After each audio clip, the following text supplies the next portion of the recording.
This event happened over 6 years ago, and I still have not fully recovered psychologically. At the time, John, was 31, and my girlfriend Lisa was 29, and we had been in a loving monogamous relationship for 3 years, or so I thought. We met at a cocktail reception that was held at a local art museum. Neither of us liked modern art, but attended the reception with friends, and we really hit it off. We started casually dating and soon became exclusive as we really clicked. About a year into our relationship, Lisa asked if we could move in together as she really wanted to take the next step with me. I told her I wasn't ready to take that step, so we stayed living apart, but saw each other at least 6 nights per week, and our love grew deeper. Throughout the next year, she continued to coax me to take the next step, so reluctantly, I did so on our 2nd anniversary, and we moved in together. Everything was going great, and even though we had now been together over 2 years, we were very active and adventurous in the bedroom. With things going well, Lisa started dropping hints about getting married and starting a family.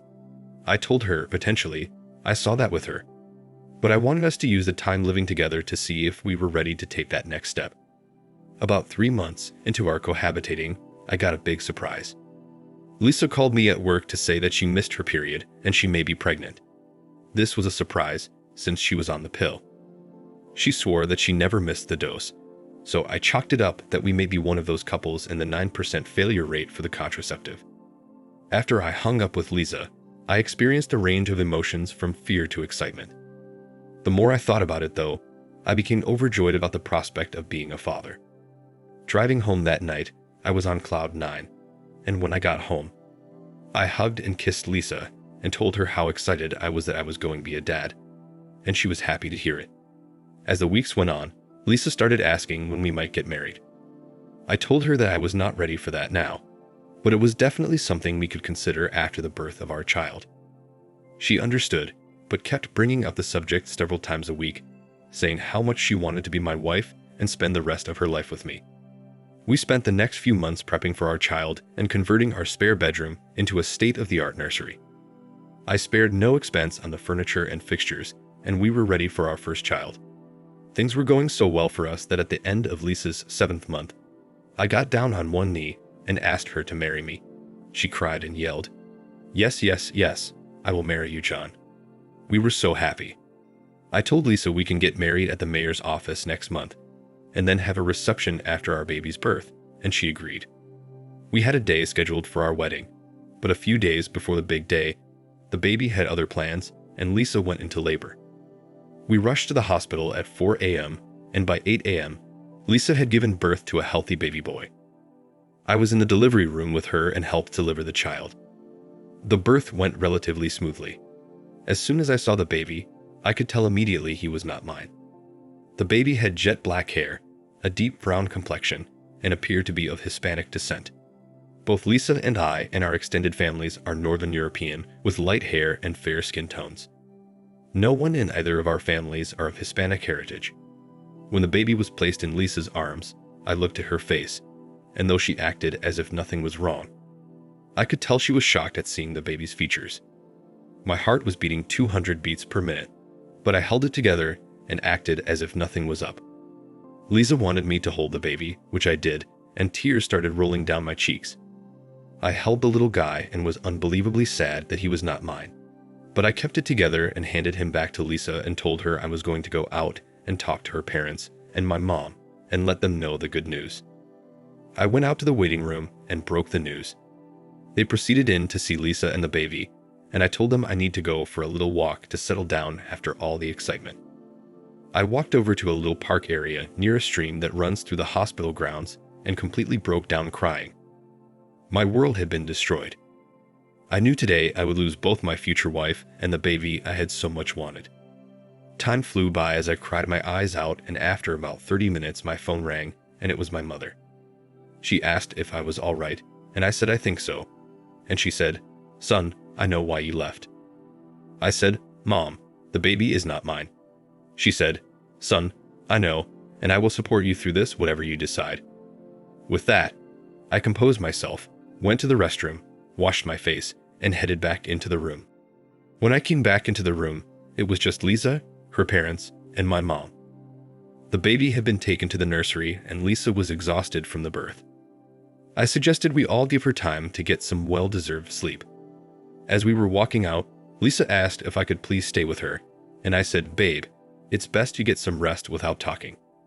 We all went down to the cafeteria and hung out there for a few hours while Lisa rested. When we went back upstairs, I let her parents go into the end to see if she was up. She was, and they spent about a half hour with her. When they came out, they said she wanted me by her side, so I went in to be with her. She started talking, saying how happy she was and asked if I was happy. I told her I was happy that she and the baby were healthy. She said, "You seem distant. Is something wrong?" I said, "We need to talk." She said, "Talk about what?" I said, "The baby." She said, "What about the baby?" I replied, "Lisa, the baby is clearly not mine." She responded, "It is your baby. Who else would it be?" I told her, "You tell me." With this, she started sobbing and could not talk. She knew she couldn't lie out of this one. I let her cry for what seemed like forever, but was actually closer to 10 minutes. After she settled down, I asked, "Who is the father of the child?" She said again, "You are the father." I replied, "Lisa, please don't lie to me." She was silent, glaring straight ahead in a dazed, super-like state. She then said, "I'm so sorry, John. I was unfaithful, but I want you to be the baby's father." I ignored that statement and asked who was the father.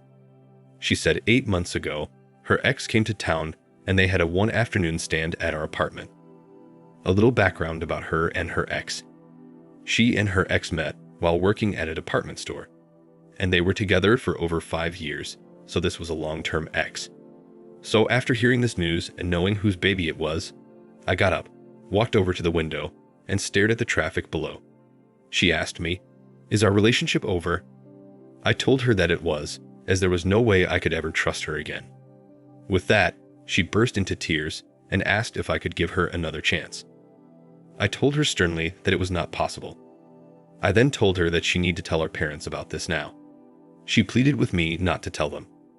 I told her, "Lisa, you must do so, as you will not be coming home to our apartment when you and the baby get discharged tomorrow." She again burst into tears and pleaded. I just said no and went outside to summon her parents. As we walked into the room, Lisa's father noticed she had been crying and asked what was wrong. I asked them all to take a seat, which they did. I then said, "Lisa, tell them what we just discussed." She started crying and couldn't speak. I then proceeded to explain the situation to our parents. All 3 of them, her 2 parents and my mother, started crying, with her parents crying uncontrollably. I told her parents that when she was discharged tomorrow, she would be coming home with them, and that I would arrange to have all of her personal belongings and the nursery we bought moved to their house. Throughout this conversation, Lisa was crying uncontrollably. I then looked at my mom and said, "Mom, let's go." Lisa then screamed, "John, please don't leave me. I love you. I'm sorry." I and my mother walked out the door and her parents consoled her. As we were driving from the hospital, Lisa called and said, "Please, John, don't end our relationship this way." I said, "Lisa, I didn't end our relationship. You did." I told her the trust we had is forever broken and the person I knew and loved is gone. She continued to plead, but I said nothing, eventually telling her I was going to hang up as there was nothing more to say. The next morning, her father came over with this van and we loaded off her belongings and the nursery into the back. I went with him back to their house, helped him unload, and set up the nursery in one of their spare bedrooms. I was devastated. Her mom asked if there was any way I could reconsider and give her daughter one more chance. I politely told her there was not, as I could never trust Lisa again, and would never be able to love the child that was the seed of another man. With this, her father drove me back home, where I stayed for the next day crying my eyes out. Throughout the next week, Lisa called and texted me over 100 times, professing her love and asking for another chance. She said she understood that I do not want to marry her now and be the father of her child, but was asking if we could just continue to see each other like we were dating. I never replied, and eventually the messages stopped. This has been the most difficult period in my life. While I have no interest in being part of Lisa or her son's life, I would like to meet him for a beer when he turns 21 and thank him for coming early, which saved me from marrying his mother and further complicating my life. My parting advice to every man out there is to get a pre-birth paternity test with every pregnancy. Whether it's your girlfriend or your wife, I don't care who it is. If a woman says she's pregnant by you, just say, "Okay, let's get a pre-birth paternity test." It will save you a lot of wasted time and a lot of wasted heartache. Thank you for watching.